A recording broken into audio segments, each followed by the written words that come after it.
En este video vamos a desarrollar por el método de matriz de rigidez o por el método de rigidez.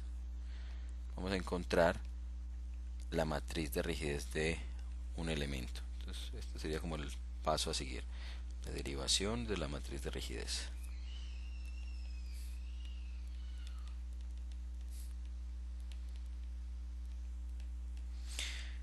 El método de la matriz de rigidez implica entonces obtener una matriz de rigidez para cada uno de los elementos. Para ilustrar esto que estamos diciendo, entonces vamos a ver cómo se obtiene la matriz de rigidez de un elemento resorte. Antes de entrar en detalle de cómo se hace la determinación de la matriz, miremos cómo es el elemento resorte. El elemento resorte está configurado por esencialmente dos nodos que están separados a una cierta distancia. Entonces este que tenemos aquí es el nodo 1 y este que tenemos acá es el nodo 2. También ellos están a una distancia L entre sí. Si nosotros recordamos la ley de Hooke nos dice que la fuerza que experimenta un resorte es proporcional a su constante de resorte por el desplazamiento. Matricialmente podemos decir que, de la misma manera que lo mencionamos en los videos anteriores, tenemos un vector de fuerzas nodales o fuerzas en los nodos, y ese vector de fuerzas es el producto entre una matriz K y un vector D que tiene los desplazamientos nodales.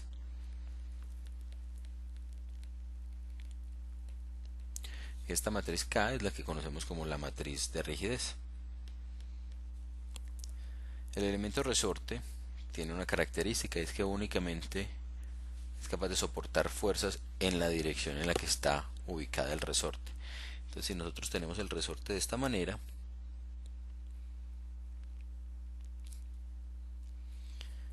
es como si estuviéramos diciendo que a lo largo de este eje lineal en donde se encuentra este eje X, vamos a ser capaces de soportar fuerzas, una fuerza sobre este segundo nodo, una fuerza que a este, si lo llamamos el nodo 2, recordemos que esto lo llamamos el nodo 1, a este el nodo 2, que ambos están distanciados a una longitud L entre sí. Entonces, a este nodo de la derecha es como si estuviéramos aplicándole una fuerza 2 en la dirección X, y al nodo de la izquierda una fuerza 1 en la dirección X. Esas dos fuerzas van a generar entonces a su vez unos desplazamientos asociados a cada uno de los nodos. U1, el desplazamiento que experimenta el nodo 1, y U2, el desplazamiento que experimenta el nodo 2. Entonces, de esta manera estamos desarrollando o tenemos ya el sistema definido. Estos desplazamientos nodales reciben un nombre especial.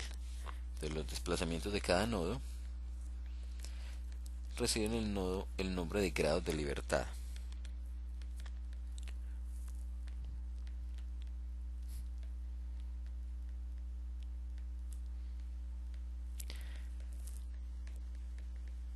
En nuestro caso, como el elemento solamente puede resistir fuerzas a lo largo del eje X, cada uno de los nodos solamente se puede desplazar bien sea en la dirección positiva o en la dirección negativa del eje X. Entonces, en este caso, cada nodo tiene un grado de libertad. Entonces, un nodo de elemento resorte tiene un grado de libertad, que corresponderá entonces a desplazarse, moverse en menos X o en más X. Estas son las únicas dos opciones que tiene el nodo resorte. En forma matricial, entonces nosotros podemos escribir matricialmente este mismo sistema que tenemos aquí ilustrado, lo podemos escribir o lo podemos representar de la siguiente manera: un vector de fuerzas F1x, F2x, acompañado de una matriz y acompañado del vector con los desplazamientos, una correspondiente a 1 y uno correspondiente a 2. Si nos damos cuenta, este vector tiene un tamaño vectorial 2 por 1, este también tiene un tamaño vectorial 2 por 1. La única manera entonces que eso nos permitiría, o sea, la matriz que nos relaciona esos dos vectores tendría que ser de 2 por 2. Entonces esencialmente los elementos de esa matriz llamaremos K11, K12, K21 y K22.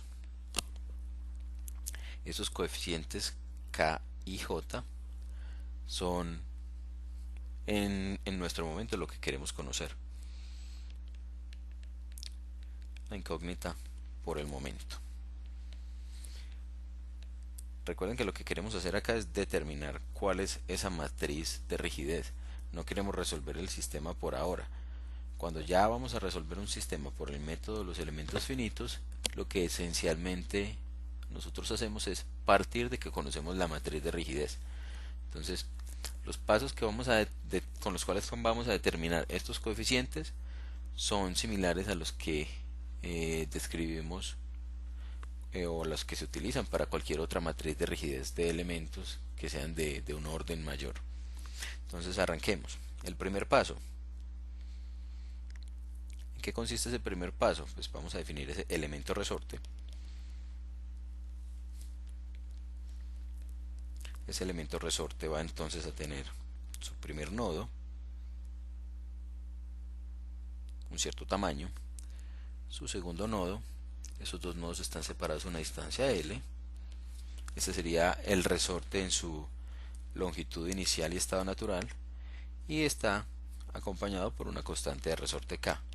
Adicionalmente podemos decir que él está alineado a lo largo de un eje X.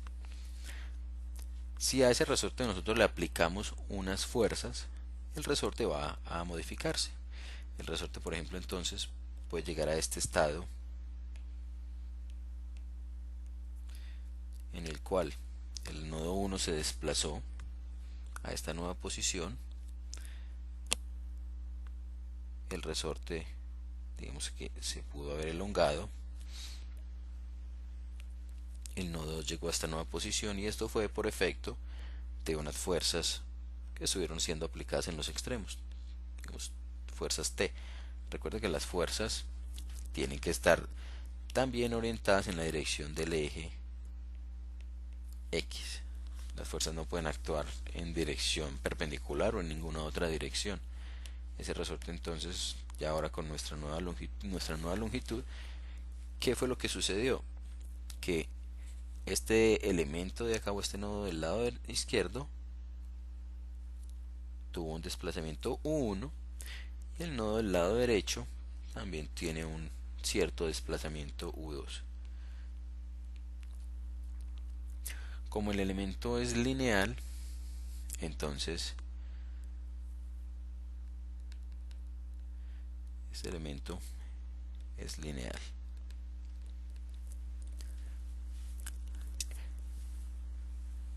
¿Eso qué quiere decir? Que bueno, esencialmente nosotros en este caso tenemos un sistema que puede estar como parte independiente, o como parte de un sistema de resortes que bien sea estén en serie o en paralelo, pero la idea es que siempre vamos a tener las fuerzas orientadas a lo largo del eje longitudinal. El segundo paso consiste en seleccionar la función de desplazamiento.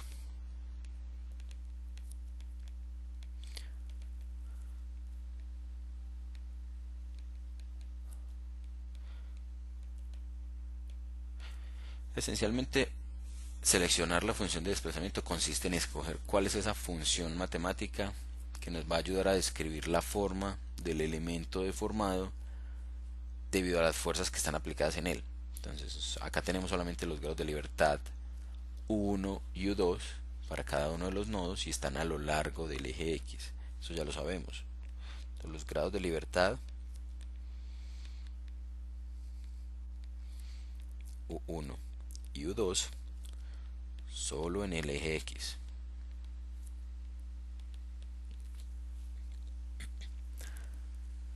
Entonces, lo que vamos a hacer es, vamos a escoger una función que nos permita representar el desplazamiento de cada uno de esos nodos. Entonces, se elige una función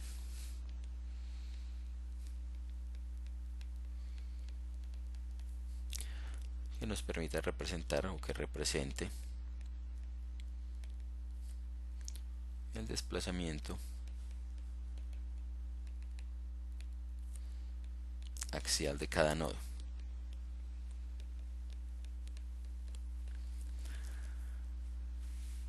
Como sabemos que los desplazamientos solamente pueden ser a lo largo de X y solamente tenemos dos nodos, entonces podríamos emplear una función de tipo lineal que nos describa la trayectoria. ¿Esto qué sería? Sería una función U para todo el elemento que se exprese como una función A1, A2, A1 más A2 veces X. Entonces vemos aquí una función con dos coeficientes A sub I. Entonces la cantidad de coeficientes, eso es importante tenerlo en cuenta, debe ser igual a los grados de libertad que tenga cada uno de los, que tenga el elemento como tal. Entonces los coeficientes A sub I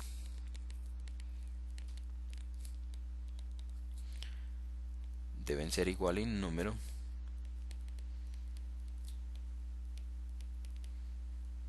a los grados de libertad.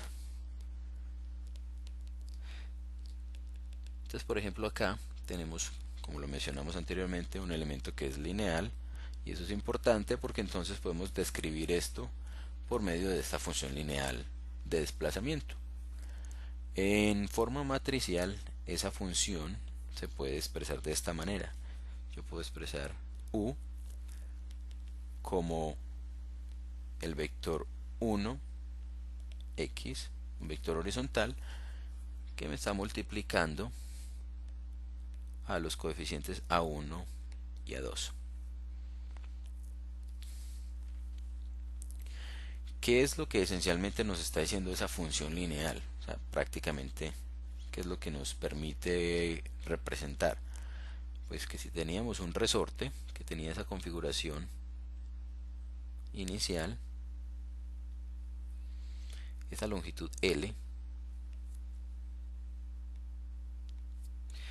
para un nodo 1 y un nodo 2 orientados a lo largo de nuestro eje X, entonces claramente, o lo que nos dice esa función es algo como esto, es como si yo acá tengo el nodo y acá tengo el otro nodo. Esa función de alguna manera nos permite determinar cuánto es el desplazamiento de cada uno de esos nodos. Esta altura o esto correspondería a cuánto se desplazó el nodo 1 y esto correspondería a cuánto se desplazó el nodo 2. Vuelvo e insisto, esa función es lineal. La función que tenemos acá está expresada por medio de una línea recta. En elementos de más alto orden podemos tener ya no una función lineal, sino por ejemplo una función polinómica, una función cuadrática o un polinomio de más alto orden. También es importante tener en cuenta que lo que esta función lineal nos dice es que ambos nodos pueden estar moviéndose al mismo tiempo. Y podemos decir eso porque no es el caso sencillo. Cada vez que pensamos en un resorte que está deformando, digamos que podríamos pensar en que tenemos este resorte y a ese resorte le aplicamos una fuerza y entonces ese resorte con esa fuerza que le aplicamos se va a deformar. Pero entonces miren que acá es una simplificación porque estamos de algún modo diciendo que este nodo que está aquí pegado pues no va a tener ningún desplazamiento y que solamente este del lado derecho se va a desplazar. Entonces este no es el caso, estamos hablando de un caso más generalizado donde el caso del resorte pegado de la pared pues sería un caso particular. Entonces A1 en este caso viene siendo el intercepto de la función y mientras que el A2 pues es cuánto se desplazaría el segundo nodo. Entonces si consideramos eso podemos decir que esa función de desplazamiento evaluada en 0 es igual a U1 y esto es igual a ese primer coeficiente A1, mientras que la función de desplazamiento evaluada en L es igual a U2 y esto sería igual a A2 por L más U1. Entonces si reemplazamos un término en el otro, una ecuación en la otra, vamos a encontrar que A2 es U2 menos U1 sobre L. Y de allí podemos entonces expresar únicamente o la función de desplazamiento solamente en términos de los desplazamientos de cada uno de los extremos. Sería U1 más U2 menos U1 sobre L multiplicado por X. Si separamos esos componentes de esa ecuación, o sea, separamos los U1s del U2, vamos a tener entonces la función de esta manera. Vamos a tener U como U1 más U2 sobre L multiplicando a X menos U1 sobre L multiplicando a X también. Y allí, el siguiente paso correspondería a tener entonces U como 1 menos X sobre L que multiplica a 1 y más X sobre L que multiplica a U2. Esta nuevamente se puede poner en forma de matriz.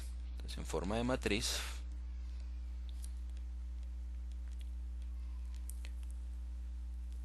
U sería 1 menos XL X sobre L que multiplica al vector U1 U2. Entonces a este primer término o a este primer término de acá lo vamos a llamar N1, es 1 menos X sobre L, y a este lo vamos a llamar N2, esto es X sobre L. Y nuevamente entonces podemos expresar U como N1 N2 U1 por U2. Los N sub I van a recibir el nombre de funciones de forma.